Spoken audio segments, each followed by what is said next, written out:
I'm not gonna beat around the bush here. Counterfeiting is hard. To get anywhere close to the point where a $100 note you printed passes for the real thing, even under dim lights in a busy bar, you're gonna need a lot of information. Up until 1861, counterfeiting was extremely easy. There was no standard dollar, and every regional bank printed their own version of money. Around 1850, there were more than 10,000 different notes in circulation. So to counterfeit money, you could literally walk into any shop with some monopoly money and tell them you got it from the bank down the street. But then the government took over the money printer, and the design of money became standardized and regulated. Suddenly, it was a lot harder to make good fake money. Counterfeiting is so tricky that only about 0.1% of the cash in existence today is fake, compared to almost half after the Civil War. Today, bills have dozens of markers and unique characteristics that can be checked to spot a fake. Newly printed bills have color-shifting ink, watermarks, a security thread that glows a different color under UV light depending on the value of the notes, which makes counterfeiting money today about as hard as it is to fake a piece of fine art. One missing line, the cash not having the right feel, or the security thread doesn't glow exactly as it should, and you are done for. Taking all of this into account, if you can choose which bills to counterfeit, going for the ones printed before 1996 is your best choice. They have fewer safeguards, which make them much easier to forge.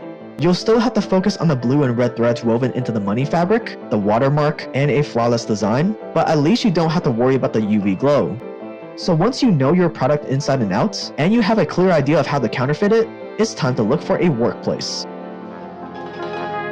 The biggest counterfeiter out there is the United States money printer, also known as the Federal Reserve, where every day they're printing more and more dollars that come out of your pockets. In reality, this is called theft on a wide scale, but they like to use the vague made-up term quantitative easing. That's what crypto tries to solve.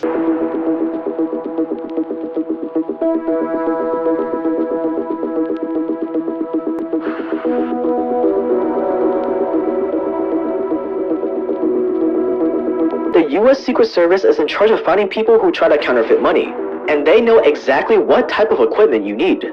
Which means in most of the US and Europe, the printers, ink, and other materials commonly used to make fake money are all on the watch list. Buy them and you're probably going to be on that watch list.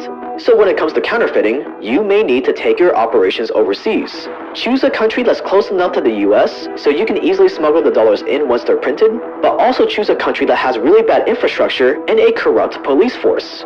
This way you give yourself the best chance to buy whatever you need without attracting suspicion. Once you've chosen your country, your best option for a workspace is somewhere rural.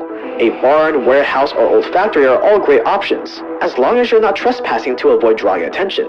The best printers for counterfeiting can be pretty noisy, so choose a spot far away from other houses. Once you've found the perfect location, you're ready to find your crew and gather your equipment.